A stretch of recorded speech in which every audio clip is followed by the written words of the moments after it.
औज़ुबिल्लाहिमिनश्शैतानिर्रजीम बिस्मिल्लाहिर्रहमानिर्रहीम। मैं हूँ सायमा सिद्दीकी आपके साथ हमेशा की तरह हंसते हुए मुस्कुराते हुए। Good morning Pakistan, good morning Karachi.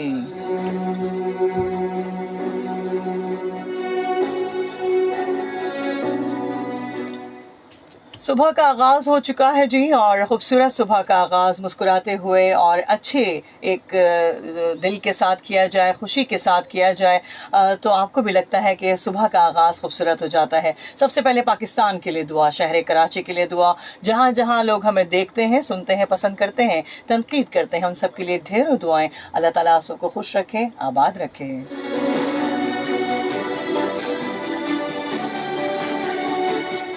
5 जून माहौलियात का आलमी दिन है, और माहौल के हिसाब से अगर बात की जाए तो आज हम सबसे पहले जो हम बात करना चाह रहे हैं कि आज इन्वायरमेंट के हवाले से हम बात करना चाह रहे हैं, और उसमें सबसे पहली बात जो है वो यही है कि आप सबका साथ भी हमारे साथ रहेगा, और साथ साथ जो लोग हमें देख रहे हैं, सुन रहे हैं, और वो फ़ोन कॉल्स पर भी हमारे साथ हो सकते हैं शामिल 0315008824 पर 0315008824 पर।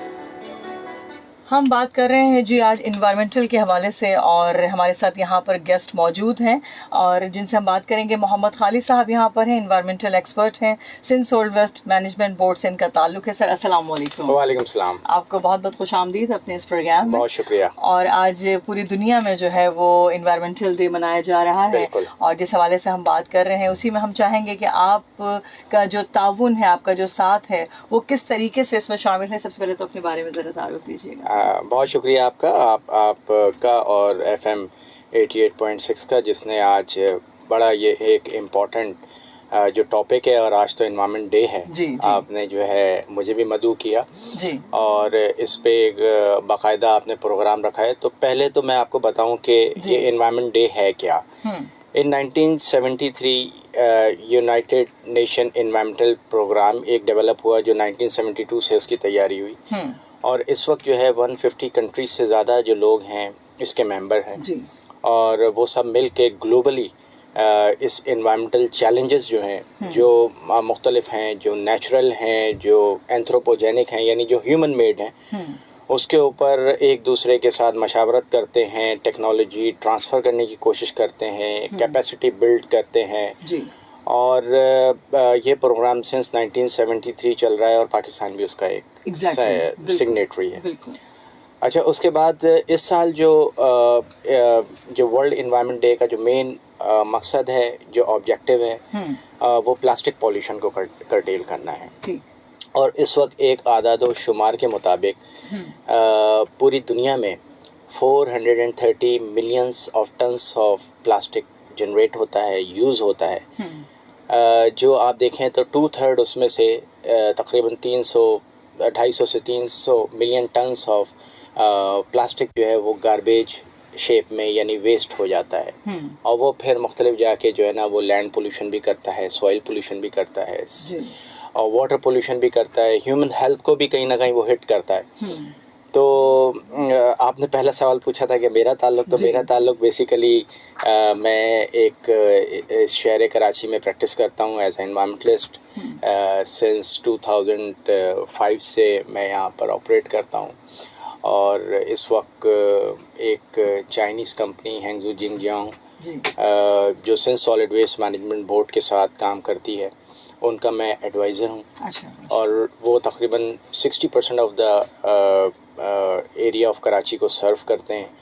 और इसके अलावा भी जो Sindh solid waste management board है, क्योंकि हमारी पूरी टीम है, हमारे जो मैनेजिंग डायरेक्टर हैं वो हर जगह जो है चेक एंड बैलेंस करते हैं, और जो इस तरह जो प्रोफेशनल्स हैं उनको बड़ा मौका देते हैं, ट्रेनिंग्स करवाते हैं। तारिक निज़ामानी नाम है उनका, बहुत एक्टिव ऑफिसर हैं वो हमारे गवर्नमेंट ऑफ सिंध के।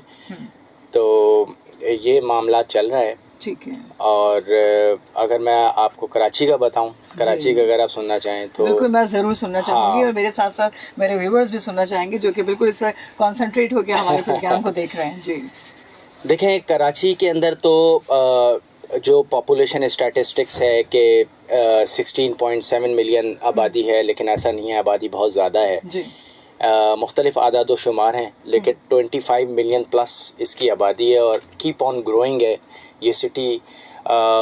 एक आदाद व शुमार के मुताबिक जो है वो 3600 स्क्वायर किलोमीटर पे मुहित ये कराची शहर है, लेकिन ये बहरिया टाउन और DHA तक फैलता जा रहा है। इसका अर्बन स्प्रॉल बहुत बड़ा है।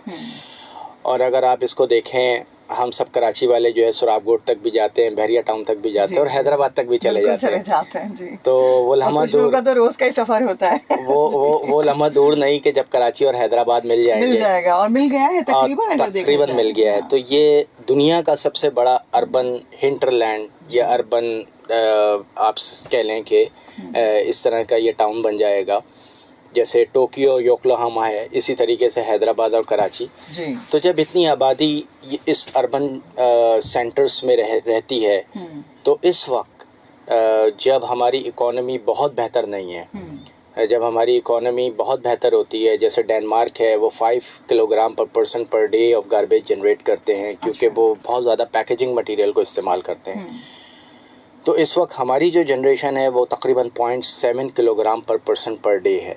उसमें डिपेंड करता है कि कौन से इकोनॉमिक लेवल पे आप रहते हैं। एक हाई इनकम ग्रुप है, एक लोअर हाई इनकम ग्रुप है, एक मिडिल इनकम ग्रुप है, एक लोअर इनकम ग्रुप है। यानी 0.33 किलोग्राम पर पर्सन पर डे से लेके 1 पूरी कैलकुलेशन है। तो हमने एक एवरेज लगाया है। तो उस एवरेज के हिसाब से, और जो 12,000 टन्स ऑफ गार्बेज इस शहर कराची में रोज़ाना रोज़ाना जनरेट होता है।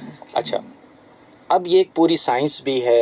ये तो हम जब बचपन में, मुझे याद है रिसाइकलिंग वाली जो बात होती है, किस तरीके से ये सब चीजें रिसाइकिल होती हैं, वो आज भी मैं देखती हूँ बच्चों को भी, क्योंकि ये घर से भी तरबियत होती है। आप इस बारे में मैं चाहूंगी बल्कि कि हमारे जो लोग देख रहे हैं उनको आप ऐसा मैसेज दें आज इस प्रोग्राम के थ्रू, जो करने का मकसद है, बल्कि जो हमें देख भी रहे हैं, सुन रहे हैं, उनसे मैं यही कहूँगी कि 5 जून माहौलियात का आलमी दिन, और माहौल हमारे गिरदोपेश की वो फिजा है जिसमें हम सांस लेते हैं, जीते हैं, खाते पीते और बसते हैं। एक साफ, सेहतमंद और महफूज माहौल इंसान की बुनियादी ज़रूरत है, लेकिन बदकिस्मती से इंसान खुद ही अपने माहौल को आलूदा कर रहा है।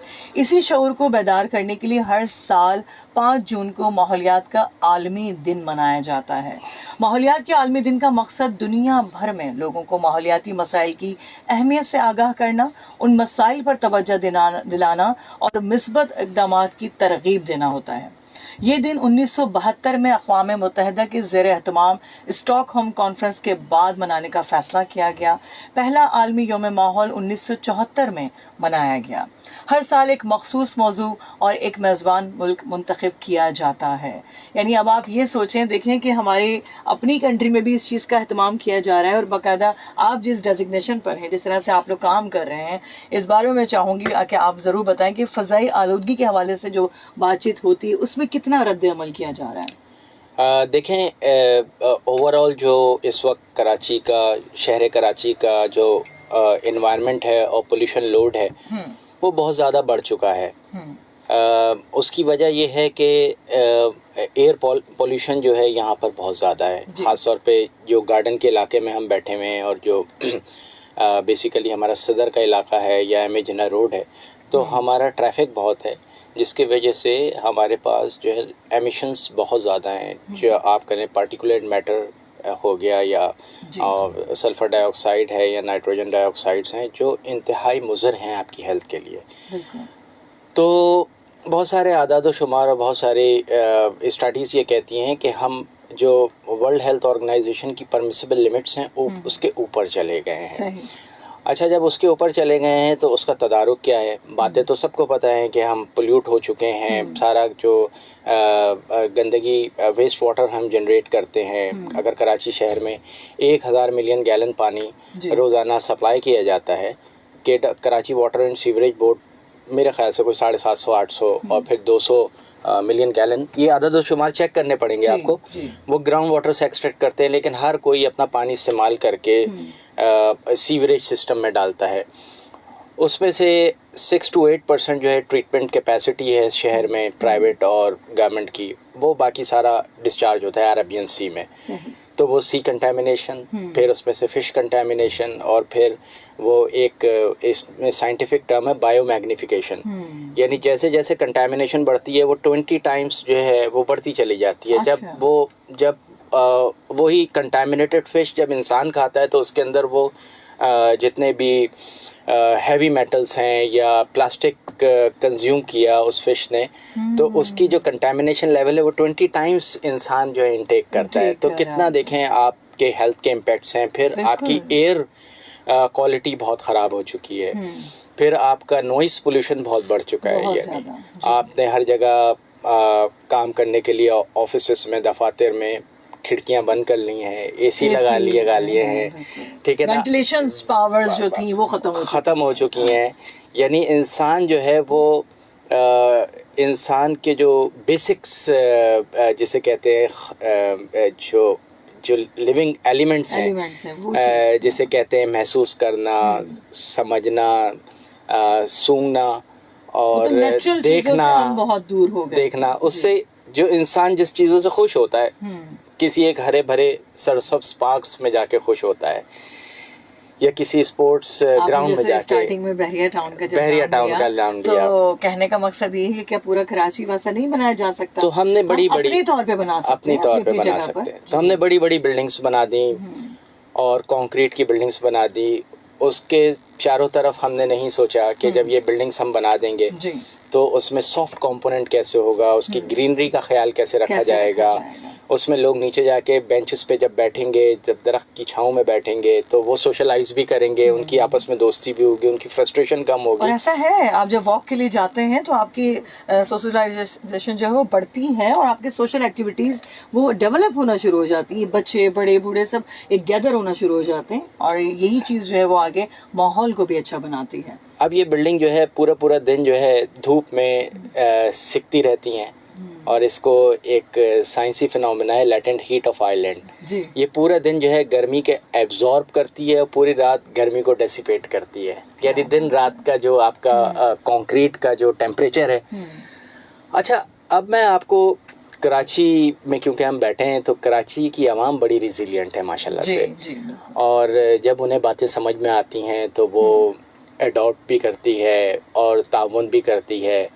और इस के हवाले से, जैसे अब मैं एक Sindh solid waste management board एक बड़ी मशीनरी है जो कराची की गली गली और घर घर को अपनी सर्विसेज देती है, तो उसका मैं एक हिस्सा हूँ। I am just a member of the team.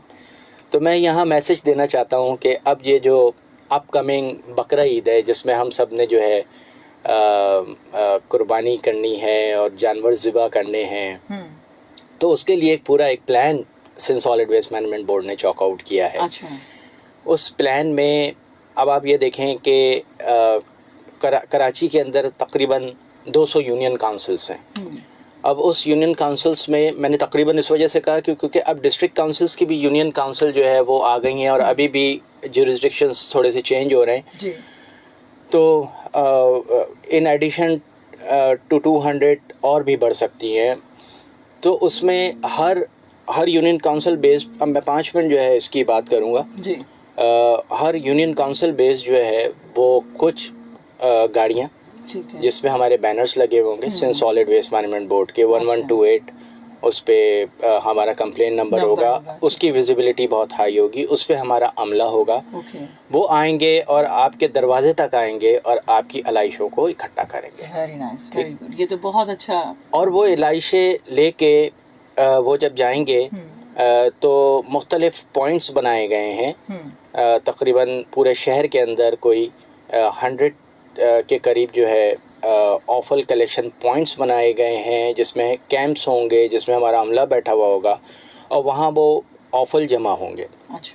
अच्छा, अब होता ये है कि हमारे लोग जब अपना कुर्बानी करते हैं तो उनको चाहिए कि एक तो कुर्बानी, हमें बिल्कुल अंदाज़ा है कि अपार्टमेंट में रहने वाले लोग और हमारी जो गलियां हैं वो भी तंग हैं और हम एक घर में 4-4 6-6 फैमिलीज़ रहती हैं, तो एक बड़ी लिमिटेड स्पेस है जिसमें हम कुर्बानी करते हैं।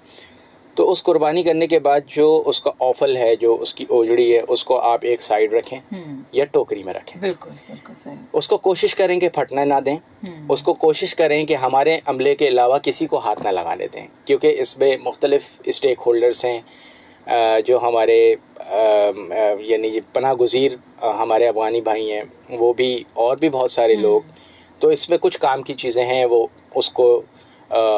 उसको बेसिकली वहीं पर एट सोर्स वो उसको चॉक यानी बेसिकली कट कर देते हैं और वो बहुत फैला देते हैं, जिससे हमारे अमले को बड़ी तकलीफ होती है और बड़ी ये बहुत ज़बरदस्त मैसेज है आपका, और जो लोग सुन रहे हैं, देख रहे हैं, वो भी इसको फॉलो करें। तो ये आप लोगों के लिए एक समझे ये बड़ी ईद का जो एक सिलसिला है जिसमें हम बहुत खुशी से सब चीज़ें सेलिब्रेट करते हैं, तो ये एक अहम मौजू है जिस पर आज बात की जा रही है। जी सर। तो आप जो है ना ये ज़रूर करें कि अपने साथ एक टोकरी रखें।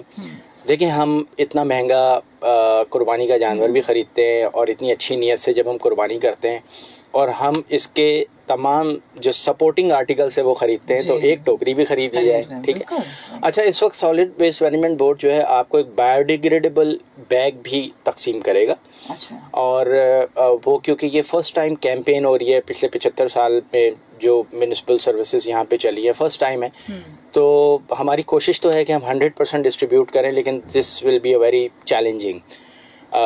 तो वो ज़रूर मिलेगी आपको, लेकिन अगर वो नहीं मिले तो आप टोकरी रखें, हमारी इंतज़ामिया का इंतज़ार करें, 1128 पे कॉल करें। अगर आपको गाड़ी नहीं मिलती 2-3, देखें शुरू में जो सुबह जो कुर्बानी होगी, सुबह कुर्बानी बहुत तेज़ी से होगी और ऑफल बहुत तेज़ी से आएगी, तो उसमें प्लस और माइनस का जो फार्मूला है उसको हमें उठाते उठाते 4 से 5 बज जाते हैं। थोड़ा सा इंतज़ार भी करें और 4-5 बजे के बाद जो है हमारी सर्विलियंस टीम लग जाएगी कि कोई ऑफल तो नहीं रह गई, तो थोड़ा सा एक नेक्स्ट 3 आवर्स में मगरिब से पहले हम कोशिश करेंगे कि पूरे इलाके को साफ़ कर दें।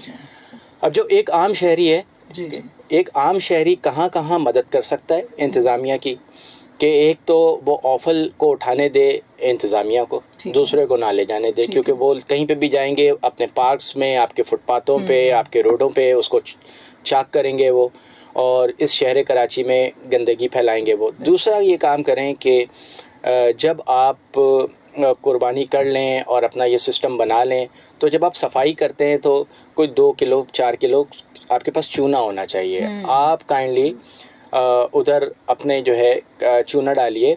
अच्छा, चूना क्यों डाला जाता है? ये एंटी बैक्टीरियल कंटामिनेशन को रोकता है। ये एक बड़ा एक मुफीद फार्मूला है, जिसमें क्या होता है कि जो भी ब्लड क्लॉट हुआ है उसमें मुख्तलिफ गंदगी उसमें मुख्तलिफ जरासीम आके बैठेंगे। आप अपने बच्चों के साथ मोहल्ले में रहते हैं, अपने घर में रहते हैं, हम भी सफाई में ताउन करेंगे, लेकिन इसके जो फिगर्स हैं, सफाई करने के जो फिगर्स हैं, इस वक्त शहर कराची में जो सफाई वाले हैं वो 15,000 हैं, अगर मैं पूरा एक तखमिया लगाऊं। और इतना ही बड़ा शहर शंघाई है, उसमें सफाई करने वाले इक्वल पॉपुलेशन और उनका वेस्ट थोड़ा सा ग्रोथ ज़्यादा है क्योंकि उनकी इकॉनमी है। उधर 1,20,000 सफाई करने वाले हैं। अगर ये 15,000 को 1,20,000 कर दिया जाए तो हमारे पास इतने पैसे नहीं हैं, ठीक है। तो आप सबको ताउन करना पड़ेगा। ये सारे ऑफल हमारे कलेक्शन पॉइंट्स पे आएंगे और इसको फिर हम लैंडफिल साइट पर लेके जाएंगे, इसको प्रॉपर डिस्पोजल करेंगे। और ये यकीन करें कि हमारा जो अमला है वो 96 आवर्स नॉन स्टॉप काम करता है, इसमें हमारी कोई छुट्टी नहीं होती।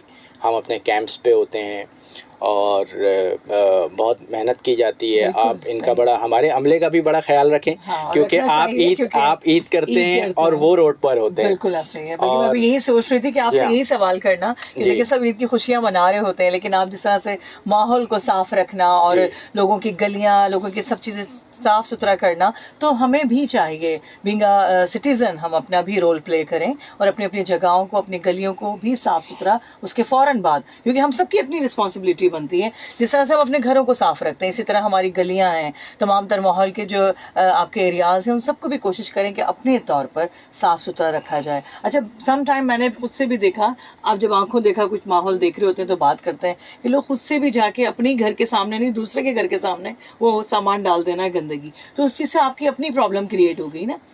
तो इस चीज़ में भी मैं चाहती हूँ कि लोगों को ज़रा आपकी तरफ से कोई मैसेज जाए तो वो ज़्यादा अच्छा होगा कि आप एक माशाल्लाह से जिस तरह से आप लोग रोल प्ले कर रहे हैं। जी सर। देखिए, बात सारी ये है कि हमारे शहरी बहुत अच्छे हैं और हम तो अपने शहरियों के साथ काम करते हैं, हमारे साथ बहुत ताउन किया जाता है जी। लेकिन डेफिनेटली हमारे भी चैलेंजेस हैं क्योंकि लिमिटेड रिसोर्सेज हैं, हमारी आबादी भी बहुत ज़्यादा है। देखिए ना, शहर कराची जो है 100 मुल्कों से ज़्यादा बड़ा शहर है और जैसे मैंने आपको बताया कि रिसोर्सेज का शॉर्टफॉल है और ये जो काम है इसमें Sindh solid waste management board अपनी फ्लीट तो नहीं ख़रीद सकता 4 दिन के लिए, तो वो सारा आउटसोर्स फ्लीट होता है, मुख्तलिफ वेंडर्स होते हैं, बहुत सारे स्टेक होल्डर्स हमारे साथ काम कर रहे होते हैं। तो इसमें अब मैंने आपको एक स्ट्रीम बता दी कि ये है, फिर आपके घरों में जो कचरा है वो भी बढ़ जाता है, ठीक है, उसमें हमारी गाड़ियाँ आती हैं, हमारी गाड़ियाँ भी आती हैं। अभी भी इन इलाकों में बहुत सारे इसके वेंजर्स जो है आपके घरों से कचरा लेके जाते हैं, आप उन पे भी नज़र रखें, वो कचरा लेके जाते हैं और कहाँ फैलाते हैं। अच्छा, इसके बाद एक और जो बड़ा मसला है जी। वो बड़ा मसला ये है कि जब आप कुर्बानी के लिए जानवर लेके आते हैं, ख़ास तौर पे मैं अगर कराची की बात करूं तो नॉर्थ नाज़िमाबाद में, गुलबर्ग में, कारसाज में, क्लिफ्टन में, DHA में, माशाल्लाह जहां पर हमारे एक अर्बन प्लानर है वो कहते हैं कि 3% से ज़्यादा लोग जो है वो 240 और उससे बड़े घरों में रहते हैं। मैं समझता हूँ कि 10% से ज़्यादा लोग 240 स्क्वायर यार्ड और के घरों से बड़े घरों में रहते हैं। और वो क्या करते हैं कि कार पॉश में भालू मट्टी डलवाते हैं अपने कुर्बानी के जानवर को खड़ा करने के लिए, वो भालू मट्टी डलवाते हैं। अच्छा, वो पूरा एक सप्लाई चेन मैनेजमेंट है कि वो पैसे देते हैं, वो भालू मट्टी आती है, मट्टी बहुत अच्छी होती है जिसपे वो कुर्बानी के जानवर को खड़ा किया जाता है, वो बैठते हैं। लेकिन जैसी कुर्बानी हो जाती है वो भालू मट्टी निकालते हैं और वो भालू मट्टी को रोडों पे लाके गिरवा देते हैं, यानी वो किसी भी ट्रक की सर्विसेज को हायर कर लेते हैं या वो हमारे अमले को हायर कर लेते हैं। और हमारा अमला तो हायर नहीं हो सकता, ये बात थोड़ी मैं गलत कह गया, क्योंकि हमारा अमला बहुत ज़्यादा बिजी होता है, लेकिन वो कोशिश करते हैं उनको कोई ना कोई इस तरह की गाड़ी मिल जाए और इस तरह के ट्रैक्टर ट्रॉलीज जो है ईद पे घूम रही होती हैं और वो कोई जिम्मेदारी नहीं लेते, वो लाके रोडों पर ये भालू मट्टी को गिरवा देते हैं। अच्छा। जिससे क्या होता है कि हमारे अमले का काम मजीद बढ़ जाता होगा, रुकावट पैदा होगी, रुकावट पैदा होती है। तो मैं हर आम और ख़ास शहरी को ये रिक्वेस्ट करना चाहता हूँ कि अपने इलाके में जो आपके यूनियन काउंसिल चेयरमैन्स हैं या आपके टाउन चेयरमैन्स हैं, आप उनके साथ जो है थोड़ा सा कोऑर्डिनेट करें और अपने अपने इलाकों में वो पार्क्स को मुतय्यन कर लें जिधर जो बंजर पड़े हुए पार्क्स या जहाँ पर बंजर नहीं है वो सेमी डेवलप्ड हैं और उसमें अगर ये भालू मट्टी चली जाए तो आगे चल के बड़ा फ़ायदा होगा, ये रीसाइकिल हो जाएगा। तो थोड़ी सी जिम्मेदारी अगर हम शहरी भी उठा लें और ये अश्योर कर लें अपने बच्चों के थ्रू, अपने भाइयों के थ्रू कि ये जो मट्टी हम उठा के फेंकवा रहे हैं ये कहाँ लेके जा रहे हैं। अगर आप किसी को आउटसोर्स करते हैं कि आप ये मट्टी उठवाइए, लेबर को आउटसोर्स करते हैं ये मट्टी उठाएं, तो आप उनको कम से कम जगह भी बता दें और अश्योर कर दें। और इसमें टाउन चेयरमैन्स के साथ कोऑर्डिनेशन बहुत अच्छी तरीके से हो सकती है। तो इससे क्या होगा कि आप ये देखें ना कि लेबर बचेगी, फ्यूल बचेगा, रिसाइकलिंग होगी और इकोनॉमी को कितना फायदा होगा। बहुत फायदा होगा कि अगर आप बिल्कुल आपने सही बात की, 5,000 रुपए का एक डंपर जिसको रॉकेट कहते हैं वो आप डलवाते हैं और फिर वो जाके हम तो लैंडफिल पे, क्योंकि उसमें क्या होता है जब आप रोड पे फेंकते हैं तो लोग उस पे चारा भी डाल देते हैं, लोग उस पे उजड़ियाँ भी डाल देते हैं, लोग उस पे कचरा भी डाल देते हैं। फिर उस वक्त बड़ी मुश्किल हो जाती है। 1 लाख टन ऑफल हमने उठाना है 3 दिन में, तो कितना चैलेंजिंग है ये।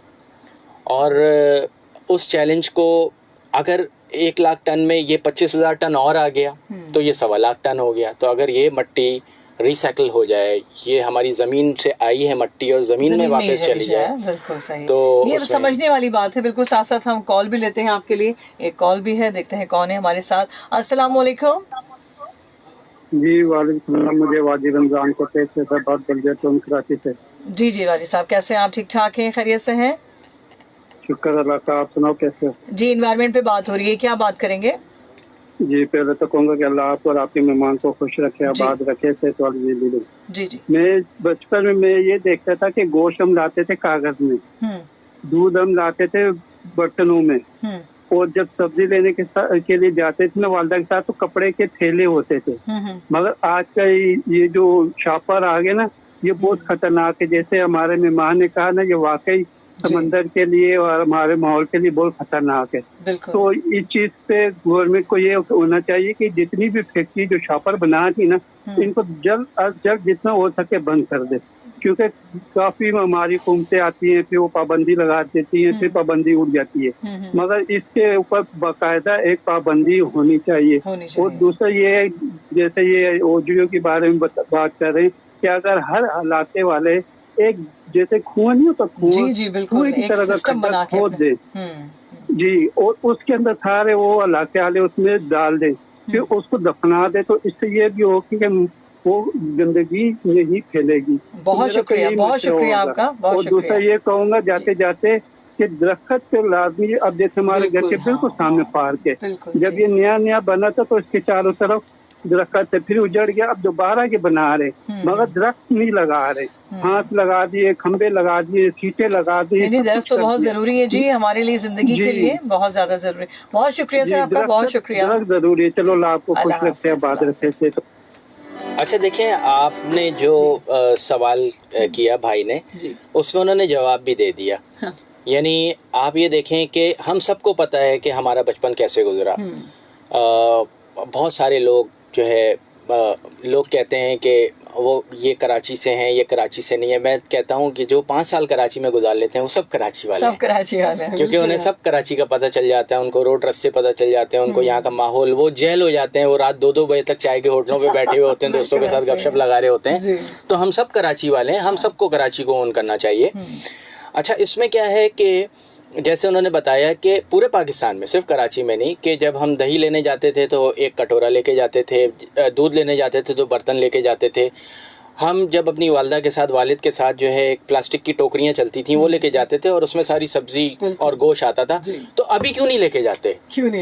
ये क्या हो गया आप लोगों को? हाँ। यानी आपको ये इस तरह से आप समझते हैं कि यानी ये कोई स्टेटस क्यों बन गया है कि आपने बड़ी ब्रांडेड किस्म की थैलियाँ पकड़नी है? भाई ये ब्रांडेड किस्म की जो थैलियाँ हैं, ये आपके बच्चों की सेहत को तबाह कर रहा है। ठीक है, आप अभी भी, मैं कहता हूँ, आप स्कूल का बस्ता लेके जाइए, आप बैग लेके जाइए, आप जो है टोकरी लेके जाइए। अगर आपकी प्लास्टिक की थैली आपने ले ली है किसी सुपर स्टोर से, तो कम से कम उसको 4-5 दफ़ा लेके जाइए, आप उसको इस्तेमाल करें।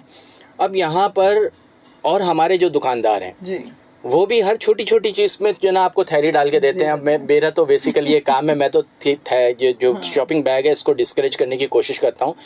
जैसे मैंने बताया कि 430 मिलियन टन्स जो है वो साल में दुनिया में प्रोड्यूस हो रहा है, और तकरीबन हमारे वेस्ट स्ट्रीम 12,000 टन में से 5% जो है प्लास्टिक वेस्ट है। तो हम 600 टन जो है, 500 टन 600 टन इस शहर कराची से प्रोड्यूस कर रहे हैं। तो हम सब मिलकर ही इसको कम करेंगे ना। अगर आप इसको, सबसे पहले है कि रिड्यूस करें, तो रिड्यूस में ये कि आप इसको इस्तेमाल ना करें।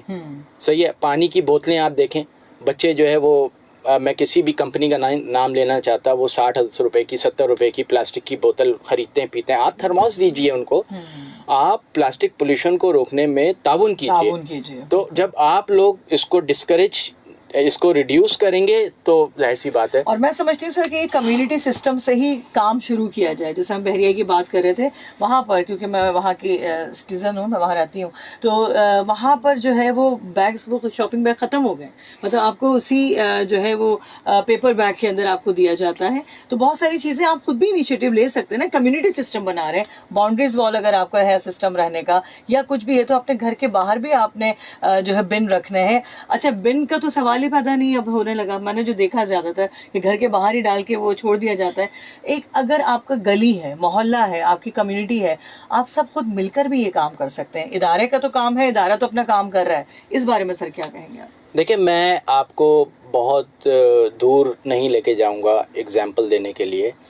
देखें, इसमें अगर आप देखें तो इस वक्त जो है Sindh solid waste management board ने बहुत सारी बिन्स प्लेस की हैं। उसका हजम जो है वो 0.8 क्यूबिक मीटर का है, जिसमें 200 किलो कचरा आ जाता है।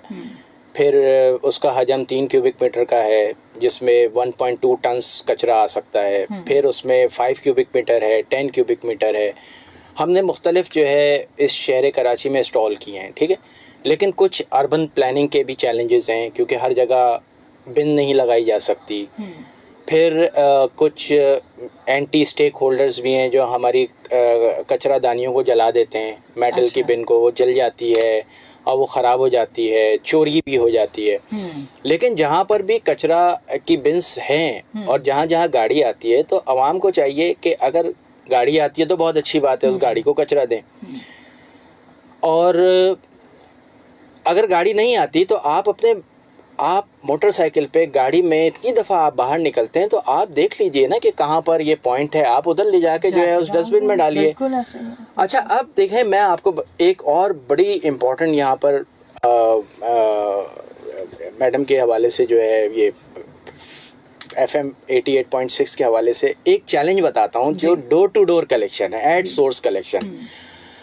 अब देखें, एट सोर्स कलेक्शन में अगर हम एक अपना 3 व्हीलर 4 व्हीलर एक गली में या कॉम्पैक्टर हम अपना लेके जाते हैं, तो देखें उसमें जब एक हॉर्न बजता है या एक सायरन बजता है या हम बेल बजाते हैं आपकी, या आपको जब पता चल जाता है कि गाड़ी आ गई, तो हमें इंतज़ार ना कराया जाए।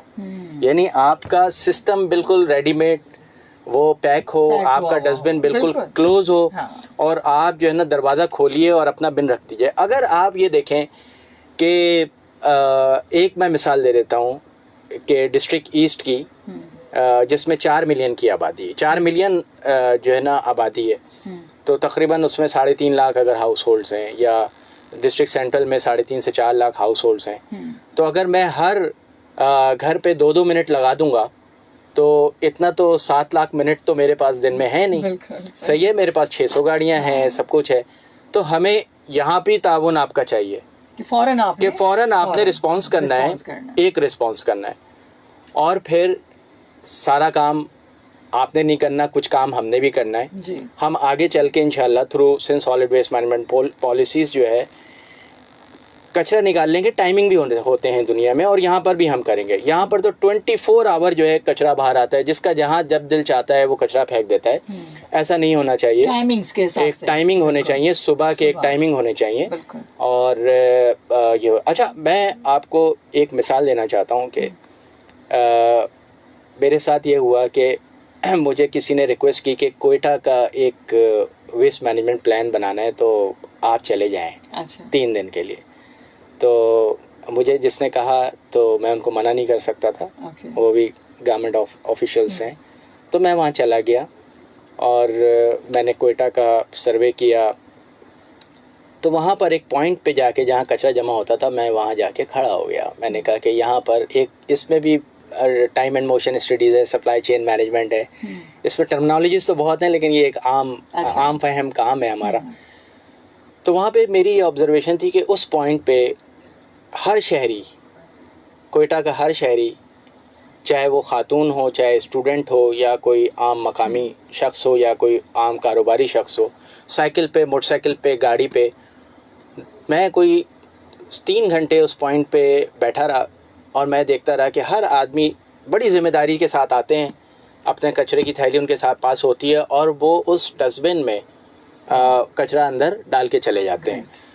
तो हम कहते हैं कि कराची वाले बड़े एडवांस हैं, मुझसे नाराज़ होने की ज़रूरत नहीं है, बहुत एडवांस भी हैं, बहुत अच्छे भी हैं, लेकिन हमने शायद अपनी ज़िम्मेदारी को समझना छोड़ दिया है। थोड़ा सा अगर हम ज़िम्मेदारी का एहसास कर लें, तो मैं कहता हूँ कि हमें अगर सफाई होगी तो हमें ख़ुद बहुत अच्छा लगेगा। आप यकीन करें, मैं आपको एक एग्ज़ाम्पल दूँ कि इस वक्त मेरी जो लास्ट असाइनमेंट था मेरे पास कुछ अरसे के लिए तारिक रोड पे और ये जमशेद टाउन में। अच्छा। जब ईद के बाद जब हमारा अमला पहुंचता था, आप यकीन करें कि पूरा तारिक रोड जो है ना वाइट प्लास्टिक गार्बेज से भरा होता था रोड, और हमें खौफ आता था कि अगर हम इसको एक वक्त से पहले साफ़ नहीं कर लेंगे, यानी 7 बजे से पहले 8 बजे से पहले अगर हम इसको साफ़ नहीं कर लेंगे तो इंतज़ामिया बहुत नाराज़ होगी, लोग बहुत नाराज़ होंगे। लेकिन मैं दूसरी तरफ ये सोचता था कि ये लोग नाराज़ हमसे क्यों होंगे? ये लोगों ने ये कारनामा किया है। जब बिन्स लगे हुए हैं, जब सब कुछ है, वो जो दुकानदार हैं, जो वहाँ दुकानदार हैं जिनका करोड़ों रुपए का कारोबार है, उनको ये बात समझ में नहीं आती कि अगर कारोबार करना है तो साफ सुथरा माहौल दोगे तो कारोबार आपका अच्छा चलेगा। या आप अपनी दुकान बंद करेंगे, आप सारा गंज जो है बाहर फेंक के रोड पे आप चले जाएंगे, ये तो कोई बात नहीं हुई। और यही बात सर हम कहना भी चाह रहे हैं अपने प्लेटफॉर्म से कि आपने जिस तरह अपने घर को साफ रखा हुआ है ना, इसी तरीके से आपने अपने गली मोहल्ले को भी साफ रखना है।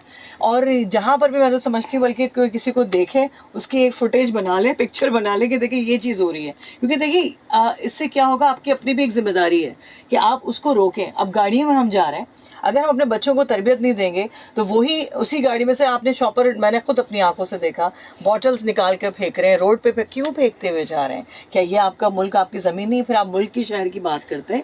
तो इस चीज़ में हमने अपनी भी जो रिस्पॉन्सिबिलिटी देनी है, बच्चों को तरबियत देनी है कि आपने जो खा रहे हैं, जो कुछ भी, एक शॉपिंग बैग या कुछ भी आपके पास है उसमें पैक करके रख दें। ये चीज़ आप, बल्कि इस बारे में भी आप जरा थोड़ा सा नहीं, इसमें देखें, मैंने एक निशानदेही करी तारिक रोड पर, क्योंकि वो जो दुकानदार हैं वो शायद वहाँ मकीन नहीं है, तो वो अपना कारोबार करते हैं और चले जाते हैं। लेकिन मैं आपको एक बड़ी अच्छी एग्जांपल दे देता हूँ। मलिर और कुरंगी में एक मुश्तरका हमारा रोड है जो सऊदाबाद से लेके थद्दो नाले तक है। वो वर्ल्ड बैंक की शराकत से आज से 5 साल पहले, 7 साल पहले बड़ा ज़बरदस्त बनाया गया। वो मेमन गोड तक जाता है। वहाँ बड़ी कंप्लेन थी कि लोग जो है उसमें कोई, अगर मुझे याद हो तो 180 गलियाँ सीधे हाथ पे और 180 गलियाँ उल्टे हाथ पे, ये 5 किलोमीटर रोड पर खुलती हैं। और वो सारा जो कचरा है ना वो सेंट्रल मीडियन पे लाके फेंका जाता था। तो बहुत डर लगता था कि ये पता नहीं कब सही होगा, ये रोड कैसे साफ़ होगा। ये बन भी गया तो हमने वहाँ पर 0.8 क्यूबिक मीटर के बिन्स प्लेस किए। कुरंगी डिस्ट्रिक्ट ने भी किए और मलिर डिस्ट्रिक्ट ने भी किए। और उससे हुआ ये कि आप यकीन करें कि लोगों ने जब देखा कि ये डब्बे यहाँ रख दिए गए हैं और डेली बुनियादों पर जो है हमारा कॉम्पैक्टर आता उठाता है, वो सारे लोगों ने डब्बे में कचरा डालना शुरू किया। कुछ हमने अवेयरनेस कैंपेन की वहाँ पर, और आप यकीन करें कि वो, अब आप जाएं तो वो कराची के एक बेहतरीन सड़कों में से एक सड़क है, क्योंकि एक तो वो खूबसूरत सड़क बनाई गई है और दूसरी बात यह है कि उसकी सफाई की गई है, मेंटेनेंस की गई है। अब आप शाहरा फैसल पे आ जाएं। अब शाहरा फैसल पे जो है सड़क पे बहुत अच्छा काम होता है, लेकिन जैसे ही आप ब्लू रिबन बेकरी पर जाएंगे, ब्लू रिबन बेकरी के सामने जाएंगे, जो ब्रिज नर्सरी पे चढ़ता है, वहाँ पे एक रेंजर्स की चौकी, उससे पहले जो अपार्टमेंट हैं वो अपार्टमेंट अपना कचरा ला के डेली बुनियादों पर जो है ना वो सर्विस रोड और उसकी फुटपाथ पे डालते हैं। यानी उनकी जो मैनेजमेंट है, देखें, मैं अब यहाँ पर अपार्टमेंट्स के जो भी यूनियन है उनसे मुखातिब होकर उनको भी रिक्वेस्ट करना चाहता हूँ कि शहर कराची में 30-40% लोग अपार्टमेंट्स में रहते हैं। कितना आसान है अपार्टमेंट्स में कचरे को इकट्ठा करना। और ये यूनियंस बहुत अच्छी हैं। ये यूनियंस जो हैं वो, उनकी यूनियंस बनी हुई है जो लिफ्ट को भी मेंटेन करते हैं, जो वेस्ट मैनेजमेंट को भी मेंटेन करते हैं, और बहुत अच्छी यूनियंस हैं। लेकिन उनके कुछ और बहुत सारे यूनियंस हमें बहुत ही ज़्यादा कोऑपरेट होती है, ख़ास तौर पे डिस्ट्रिक्ट सेंट्रल में सुरागोट से लेके अगर आप करीमाबाद और गुरु मंदिर तक चले जाएं तो जितने भी, यानी 3 अट्टी तक चले जाएं तो जितने भी अपार्टमेंट हैं उनको बिन्स दिए गए, वो हमारे कॉम्पैक्टर्स को कचरा देते हैं। अच्छा। लेकिन बहुत सारे अपार्टमेंट ऐसे हैं जिधर कचरा रखने की जगह नहीं है, तो उनका जो अमला है वो व्हील बैरोज में ला के कचरा रोड पर और सर्विस रोड पर, जमशेद रोड पर, जहांगीर रोड पर, हमें ये चैलेंजेस हैं। जबकि हमारी गाड़ियाँ घूम रही हैं। हमारा भी अमला कोशिश करेगा कि आप लोगों से कनेक्ट हों और आप भी 1128 पे जाके कनेक्ट हों, तो एट सोर्स अगर कलेक्शन होगी तो उसमें हम सबकी बका है। और ये कोई भी मुश्किल काम नहीं है, ये सिर्फ एक कोऑर्डिनेशन का काम है। और इसमें तो बकरा ईद के हवाले से भी मैं आपको फिर बकरा ईद के हवाले से तो बकरा ईद पे भी मैं आपको मैसेज देना चाहता हूँ कि आप ये कीजिए कि एक तो स्ट्रीम मैंने आपको बताई ऑफल की है और जानवरों के जो रेमिनेंट्स हैं वो होते हैं, वो यानी वो कचरे में ही शामिल हो जाएगा। दूसरा मैंने आपको भालू मट्टी का आपको मैंने रिक्वेस्ट की कि अपने अपने मोहल्ले के पार्कों में आप काइंडली उसको करें और कम्युनिटी बेस्ड जो है ना डेवलपमेंट करने की कोशिश करें। आप उस भालू मट्टी से वो जो भाई कह रहे थे पौधे नहीं लगते, उसी में पौधे भी लगा दें भाई, दरख्त भी लगा दें। तीसरा आप ये काम ये करें कि जो कचरा है आपका उसको पॉइंटों पे ले जाके डालिए। देखें आपको पता है हमारा अमला बहुत ज़्यादा मसरूफ़ होगा, हम पूरी कोशिश करेंगे कि हमारी अगर इस शहर कराची में 5000 से ज़्यादा कचरे की गाड़ियाँ चलेंगी तो वो सारी मौजूद हों, लेकिन आप भी उस पर जो है ना डस्टबिन्स में जाके कचरा डालें, अपने पॉइंट्स पे जाके कचरा डालें, ताकि ये जो एक बहुत बड़ा एक जो हमारा फेस्टिवल है जो इस्लामिक फेस्टिवल है जिससे इतनी इकोनॉमी बूस्ट होती है, एक सिर्फ जानवर ज़िबा करना नहीं है, उसमें बहुत टैनिंग के मामलात हैं, जो है उसमें कुर्बानी के हिस्सों के और गरीबों के मामलात हैं। ये बहुत बड़ी एक पूरी इकोनॉमिक सर्कुलेशन है, तो इसमें सफाई सुथराई का भी बहुत ज़्यादा ख्याल रखें, बहुत ज़्यादा ख्याल रखें। बहुत अच्छी आपने गुफ्तगू की, बहुत अच्छा लगा क्योंकि जो एक इन्फॉर्मेशन है आज के दिन के हवाले से वो लोगों ने सुना और देखा, और हमारी अपनी भी रिस्पॉन्सिबिलिटी बनती है जिस तरह से सर ने कहा, और हम खुद भी अपने इस चैनल के थ्रू आप लोगों को बात पहुंचा रहे हैं, क्योंकि आप सब जब अपने घरों को साफ रखते हैं, अपने दिलों को भी साफ रखते हैं, तो अपने घर के माहौल के बाहर का जो एरिया है वो भी आपकी जिम्मेदारी में आता है। इस चीज़ को ज़रूर देखें, माहौल सिर्फ हुकूमतों या इदारों की नहीं बल्कि हम सब की मुश्तरका जिम्मेदारी है। एक फ़र्द भी तब्दीली ला सकता है अगर वो नीयत और नेक नीयती से काम करे। आए हम सब माहौलियात के आलमी दिन पर ये अहद करें कि हम अपनी ज़मीन, अपने दरख्तों, अपने पानी, अपनी हवा और अपने मुस्तकबिल की हिफाजत करेंगे। बहुत शुक्रिया आप सबका कि आप सब हमारे साथ रहे, मैसेजेस के ज़रिए, कॉल्स के ज़रिए। कोई ड्यूरेशन ऐसा था कि आप लोग की कॉल्स नहीं ली जा सकती थी क्योंकि अब गुफ्तगू करना भी बहुत ज़रूरी थी। सर आपका बहुत बहुत शुक्रिया। कोई एक मैसेज जाते आते आप जो देना चाहें? आज हमने वेस्ट मैनेजमेंट पे बहुत बात की और वर्ल्ड एनवायरनमेंट डे है, तो मैं आपको एक आखिरी ये पैगाम देना चाहता हूँ कि देखें इस वक्त कराची शहर में मिनिमम 6 to 10% दुनिया के शहरों में जो है ना दरख्त होते हैं और उसका यानी बेसिकली कैनोपीज़ होती हैं। कैनोपी ये उसकी छतरी जो यानी ऑक्यूपाई करती है 6 to 10% of the area of the city. इस वक्त कराची शहर में 1% से नीचे हम चले गए। तो देखें कि हमारे पास कैनोपीज़ नहीं है। एक कोई दरख्त लगा होता है तो उसके नीचे कोई हमारा गरीब जो है पॉलिश करने वाला या कोई मोटरसाइकिल सही करने वाला या पंचर लगाने वाला बैठ जाता है, क्योंकि सबको छितर छाँव चाहिए। तो आप लोग पहले जब कराची शहर आज से 20 साल पहले 120 गज के घर में भी एक दरख्त होता था, उसकी गली में छाँव होती थी। आप लोग कंक्रीट से बाहर आइए, 80% अपने फर्शों को कंक्रीट कर लें, लेकिन 20% उसको कच्चा रखिए, उसमें दरख्त लगाइए। आज दरख्त लगाएंगे 10 साल बाद वो आपको फल भी देगा, आपको ऑक्सीजन भी देगा और आपको छितर छाँव भी देगा। सारी जिम्मेदारी गवर्नमेंट की भी है, लेकिन कुछ जिम्मेदारियां आपकी भी है। ज़्यादा से ज़्यादा दरख्त लगाइए ताकि हमारा माहौल अच्छा हो, हमारा पोल्यूशन का लोड कम हो और आपको अच्छी ऑक्सीजन मिले। बहुत शुक्रिया। कि मैं धरती हूँ, मुझे जीने दो, मुझे हर हाल में जीने दो। अपना ख्याल रखिएगा और ईद मनाइए खुशियों के साथ और सफाई के साथ। साइमा सिद्दीकी को अपनी दुआ में याद रखिएगा। अल्लाह हाफ़िज़।